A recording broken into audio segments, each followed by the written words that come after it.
Hello दोस्तों, कैसे हैं आप सब लोग। स्वागत करता हूं आप सभी का अकाउंट्स के गुरुजी चैनल पे और पेश करते हैं आज की हमारी वीडियो क्लास 11th के लिए वीडियो नंबर 5। देखिए, हमारी जो पिछली वीडियो आई थी वीडियो नंबर 4, उसमें हम लोगों ने एक्सपेंडिचर के बारे में डिस्कशन किया था और वहां पे हम लोगों ने फिक्टिशियस एसेट और डेफर्ड रेवेन्यू एक्सपेंडिचर देखा था। आज हम लोग कुछ और टर्म्स पर डिस्कशन करेंगे। आज हम लोगों की जो पहली टर्म है वो है एक्सपेंस। जी हाँ, एक्सपेंस। एक्सपेंडिचर और एक्सपेंस दोनों अलग अलग टर्म है। ध्यान से सुनना, एक्सपेंस मतलब क्या हुआ। एक्सपेंस मतलब होता है कि सर, जब हम पैसा कमाने के लिए आपको अगर कुछ खर्चा करना पड़ रहा है तो वो चीज कहलाती है एक्सपेंस। वापस एक बार सुनना क्या बोल रहा हूं। पैसा कमाने के लिए आपको कुछ ना कुछ खर्चा करना पड़ेगा, तो वो जो आपने खर्चा किया है, सर इनकम जनरेट करने के लिए आपको कुछ ना कुछ पैसा खर्च करना पड़ेगा, तो जो आपने खर्चा किया है वो क्या कहलाएगा आपके लिए, एक्सपेंस। सर सामान बेचना है आपको अगर मान लीजिए सेल करनी है, तो सेल्स करनी है तो सर सामान बेचने के लिए कुछ ना कुछ तो खर्चा करना पड़ेगा, तो सामान बेचने के लिए जो खर्चा हो रहा है वो क्या कहलाएगा, एक्सपेंस। देखिए, कभी भी ऐसा नहीं है कि आपको इनकम जनरेट करनी है तो आपको कुछ खर्चा नहीं करना पड़ेगा, आपको कोई ना कोई खर्चा जरूर करना पड़ेगा। फॉर एग्जाम्पल, सर आप एक शॉप लेके बैठे, अब सर आपकी शॉप में आपके पास सामान भी पड़ा हुआ है, गुड्स पड़े हुए हैं सर। अब आपको गुड्स बेचने हैं, तो गुड्स बेचने के लिए हो सकता है कि सर आपको किसी एक लड़के को रखना पड़े, किसी लड़के को आप रखोगे तो उसको आपको सैलरी देनी पड़ेगी। हो सकता है सर आप जहां पे शॉप लेके बैठे हैं वहां पे वो शॉप आपकी रेंट पे है, आपको किराया देना पड़ता है हर महीने शॉप का, तो सामान बेचने के लिए दुकान लेनी पड़ी और दुकान का किराया लग रहा है, तो वो रेंट भी आपका क्या होगा, एक्सपेंस। आपने सर जो शॉप लगाई है वहां पर इलेक्ट्रिसिटी का चार्जेस आ रहे हैं आपके, तो इलेक्ट्रिसिटी चार्जेस क्यों आ रहे हैं, क्योंकि सर आपने शॉप लगाई है, तो इलेक्ट्रिसिटी चार्जेस भी क्या हो गए आपके लिए, एक्सपेंस। सर आप मार्केट जाते हो सामान खरीदने के लिए, तो मार्केट से आने जाने का जो भी खर्चा हुआ, ट्रेवलिंग, आपको जो भी ट्रेवलिंग का खर्चा हुआ, आप सर मान लीजिए भीलवाड़ा रहते हो या कोई और सिटी में रहते हो, वहां से आप गए सर दूसरी सिटी मुंबई चले गए सर। अब यहां से आप मुंबई जा रहे हो कोई सामान खरीदने के लिए, तो आपको क्या इनकम जनरेट करनी है, आपको पैसा कमाना है, तो आपको पैसा कमाना था तो आपको मुंबई जाना पड़ा, आपको सामान खरीदने के लिए मुंबई जाना पड़ा, तो आपका कुछ ना कुछ खर्चा हुआ होगा ट्रेवलिंग का, तो ट्रेवलिंग एक्सपेंस भी आपके लिए क्या हुआ, एक्सपेंस। देखिए क्या बोला है, सिंपल सी सब चीज समझना, पैसा कमाने के लिए जो भी पैसा खर्च किया जाता है वो आपके लिए एक्सपेंस कहलाता है। कॉस्ट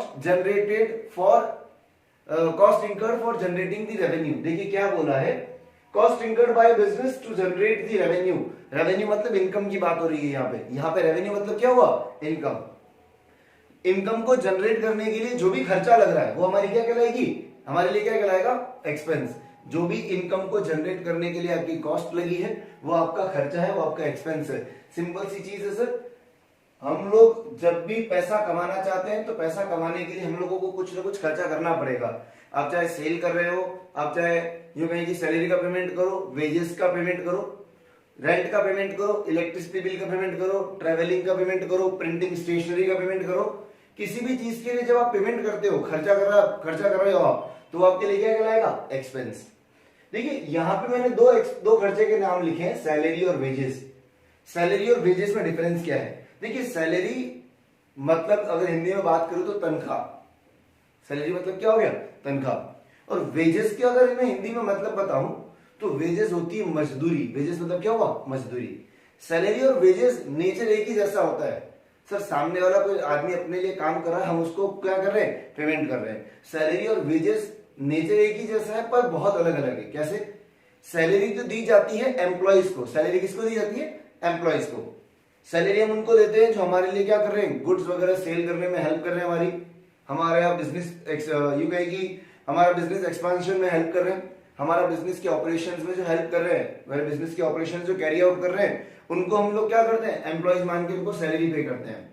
पर सर वेजेस दी जाती है ऐसे लोगों को जो सर हमारा सामान नहीं बेच रहे, बट कहीं ना कहीं हमारे बिजनेस के लिए एज ए लेबर वर्क जो होता है वो लेबर वाला काम कर रहे हैं, तो सर वेजेस दी जाती है लेबरर्स को। वेजेस किसको दी जाती है, लेबरर्स को। वेजेस दी जाती है लेबरर्स मतलब मजदूरों को।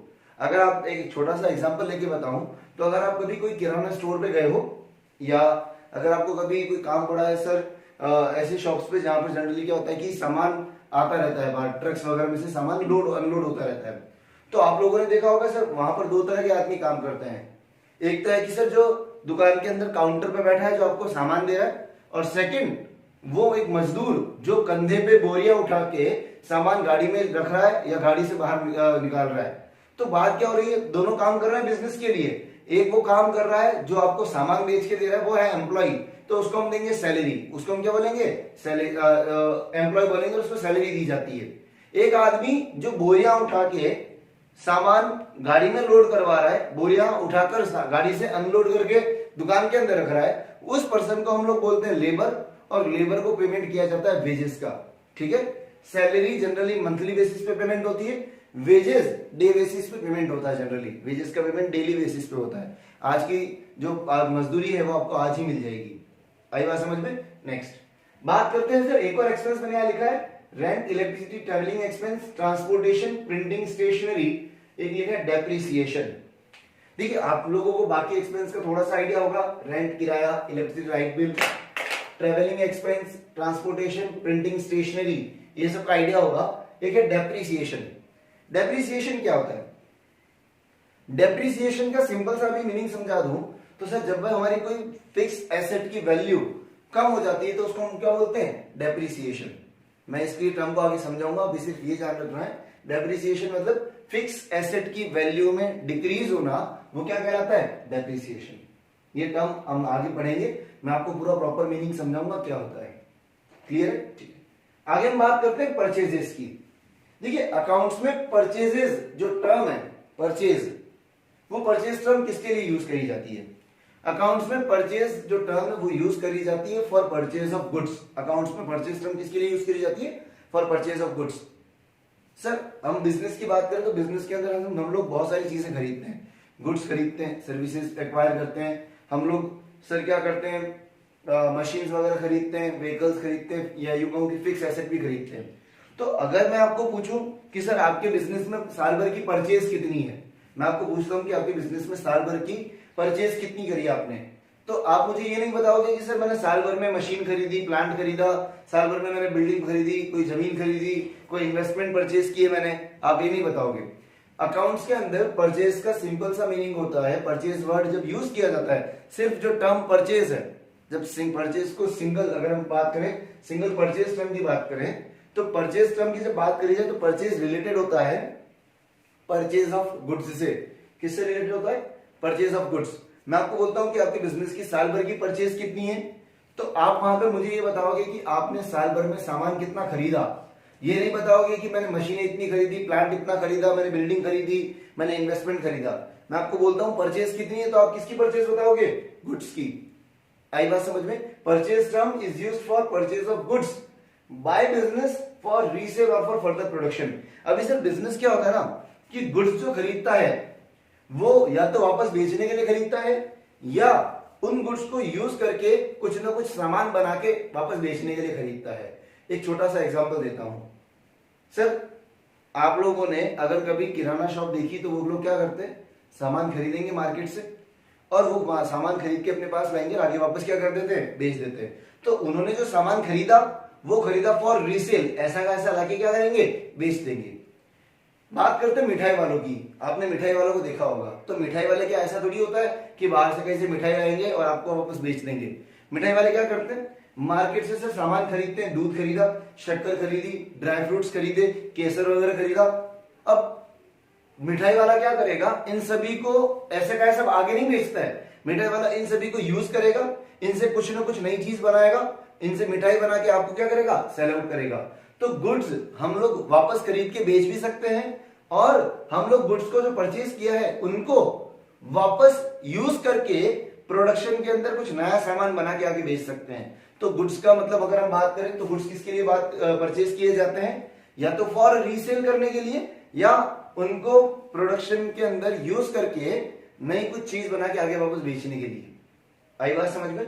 देखने एक बार क्या बोला है परचेज के अंदर, term purchase is use for purchase of goods. Purchase किसके लिए यूज किया जाएगा, purchase of goods by the business for resale और for further production. Purchase is not used for, देखिए क्या बोला, purchase is not used for purchase of asset और investment. हम लोग परचेज टर्म कभी भी एसेट की या इन्वेस्टमेंट की परचेज के लिए नहीं लिखेंगे। आई बात समझ में? क्लियर? इतना सा समझ लो, जब हम लोग सामान खरीदेंगे ना तो वर्ड क्या यूज करना है? परचेज। क्लियर है? नेक्स्ट अगली टर्म आती है परचेज रिटर्न। परचेज रिटर्न किसको बोलते हैं? सर परचेज मतलब जब हम लोगों ने सामान खरीदा तो परचेज था। परचेज रिटर्न मतलब जब बिजनेस क्या करे कि सामान जो खरीदा अगर वो रिटर्न कर दे। बिजनेस ने क्या किया? सामान खरीदा, वो रिटर्न कर दिया, तो वो परचेज रिटर्न कहलाती है। एग्जांपल देता हूं, मान लीजिए आपका बिजनेस है सर, आपने क्या किया? मार्केट से जाके कुछ सामान खरीदा था। अब आप सामान तो खरीद के ले आए, तो आपने क्या किया? एक दो दिन बाद वापस सामान रिटर्न कर दिया जो खरीद के लाए थे। अब रिटर्न करने का रीजन कुछ भी हो सकता है। हो सकता है गुड्स अच्छे नहीं थे, गुड्स डिफेक्टिव थे सर। हो सकता है कि सर गुड्स की जो क्वालिटी आपने मांगी थी वो क्वालिटी आपको नहीं मिली, तो इस वजह से आपने क्या किया? गुड्स को रिटर्न कर दिया। तो बात यह आती है कि सर जब बिजनेस क्या करता है? गुड्स को रिटर्न करता है फॉर एनी रीजन, चाहे वो डिफेक्टिव गुड्स हो, चाहे उनकी क्वालिटी इम्प्रॉपर हो, या कोई और रीजन हो। अगर हम लोग गुड्स खरीदे तो गुड्स को रिटर्न कर देते हैं, तो उसके लिए हम लोग कौन सी टर्म यूज करेंगे? Purchase return. गुड्स खरीदते हैं उसके लिए क्या यूज करेंगे? परचेजेस। आई बात समझ में? एक बार फटाफट ये नोट डाउन करिए, आगे हम बात करते हैं फास्ट। देखिए अब हम बात करते हैं कुछ और टर्म्स की। जैसे हम लोगों ने बात करी सर परचेज हम यूज करते हैं, परचेज वर्ड हम लोग यूज करते हैं फॉर परचेज ऑफ गुड्स। वैसे ही सेल्स की जब बात आती है तो सेल्स हम रेफर करते हैं, यूं कहें कि सेल्स को हम यूज करते हैं फॉर सेल ऑफ गुड्स। देखिए अगर मैं आपसे कहूं कि सर आपके साल भर की सेल कितनी है बिजनेस की, तो आप मुझे ये नहीं कहोगे कि सर मैंने इस साल ये मशीन बेची है इतने में मैंने कोई जमीन बेची, इतने में कोई बिल्डिंग बेची है। सेल्स अगर मैं आपसे पूछूं तो आप कहोगे मुझे सर सेल्स साल भर की इतनी है, तो साल भर की जो सेल्स है वो सेल होती है सेल ऑफ गुड्स। आई बात समझ में? वापस सुनिए क्या बोल रहा हूं सर। जब हम लोग सेल्स की बात करते हैं तो जैसे परचेज में हम लोगों ने बोला कि परचेज मतलब परचेज ऑफ गुड्स लेंगे, गुड्स की परचेज कितनी है वो यूज के लिए हम लोग टर्म यूज करते हैं परचेज। वैसे ही सेल की जो टर्म है, सेल जो एक टर्म है, इस सेल को यूज किया जाता है with reference to sale of goods कि सर हम लोगों ने साल भर में कितने गुड्स बेचे हैं, या हम लोगों ने हमारी गुड्स की सेल कितनी है। गुड्स की सेल के लिए हम लोग कौन सी टर्म यूज करते हैं? सेल्स। देखिए क्या बोला है, the term sale is used for sale of goods by the business. Business जब भी गुड्स सेल करेगा तो उसके लिए टर्म क्या यूज करी जाएगी? सेल। आई बात समझ में? देखिए क्या बोला है, sale is not used for sale of any assets और इन्वेस्टमेंट। हम लोग सेल टर्म कभी भी एसेट बेचेंगे तो ये नहीं बोलेंगे मेरी सेल हुई है। हम लोग कभी भी इन्वेस्टमेंट बेचेंगे तो ये नहीं कहेंगे मेरे इतने इन्वेस्टमेंट्स की सेल हुई है। देखिए अभी मैं अगर बोलता हूं कि लेट अस सपोज आपके फादर आपको बिजनेस पे शॉप पे बैठा के गए 2-3 घंटे के लिए कि बेटा शॉप पे बैठ, और आपको थोड़ा नॉलेज भी है कि सर कौन सा सामान कितने में बेचना है। कोई कस्टमर आया, आपने उसको सामान बेचा, तो ऐसे ही 3 घंटे में आपने काफी सारा सामान बेचा।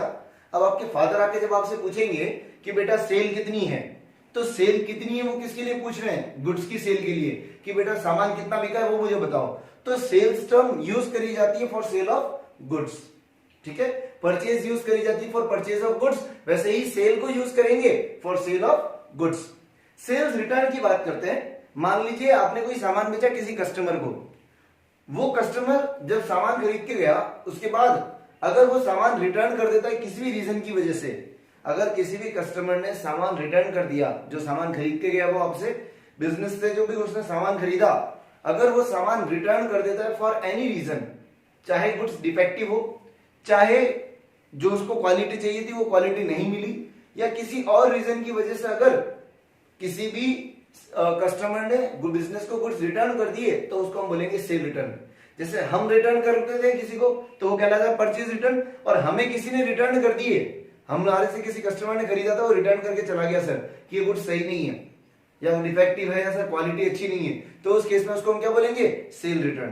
परचेज किए हुए हम रिटर्न करते हैं तो परचेज रिटर्न, सेल किए हुए हमारे पास रिटर्न आ जाते हैं तो वो सेल रिटर्न कहलाते हैं। आई बात समझ में? देखिए क्या बोला है, when customer returns the goods to the business due to any reason such as defective goods, improper quality etc, तो उसके लिए हम लोग टर्म कौन सी यूज करेंगे? Sales return. आई बात समझ में? Next revenue from operations. ये रेवेन्यू फ्रॉम ऑपरेशंस आप लोगों को 12th में देखने को मिलेगा। 11th के अंदर काफी लिमिटेड जगह जहां पर आपको ये टर्म देखने को मिलेगी, मोस्टली आपको 12th में ये चीज देखने को मिलेगी। तो रेवेन्यू फ्रॉम ऑपरेशंस किसको बोलते हैं? रेवेन्यू फ्रॉम ऑपरेशंस मतलब होता है नेट सेल, नेट सेल्स कितनी है। अब नेट सेल्स कैसे निकाली जाती है, सेल्स में से सेल्स रिटर्न माइनस कर दो। सर आपने साल भर में सामान बेचा था 10 लाख का, पर साल भर में 10 लाख का जब सामान बिका तो 40-50 हजार, मान लीजिए 50 हजार का सामान रिटर्न कर दिया था कस्टमर ने। 10 लाख का तो आपने बेचा, 50 हजार का कस्टमर ने रिटर्न कर दिया, तो नेट सामान कितने का बिका, 10 लाख माइनस 50,000, 9,50,000। तो ये 9,50,000 को हम लोग क्या बोलते हैं, revenue from operations. Revenue from operation मतलब नेट कितने का बिका। सेल्स मतलब तो टोटल हो गया, सर हमने टोटल कितना बेचा, रिटर्न इसके अंदर इंक्लूडेड है, सेल्स रिटर्न अलग है। रेवेन्यू फ्रॉम ऑपरेशन मतलब क्या हो गया, नेट सेल।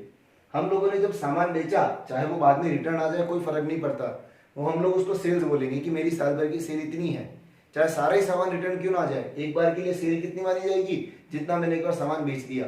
रिटर्न आया तो उसको क्या बोलेंगे, सेल्स रिटर्न। और नेट सेल पूछा जाएगा तो हम लोग क्या करेंगे, सेल्स में से सेल्स रिटर्न माइनस करके बता देंगे कि नेट सेल कितनी है। और नेट सेल मतलब क्या होता है, रेवेन्यू फ्रॉम ऑपरेशंस।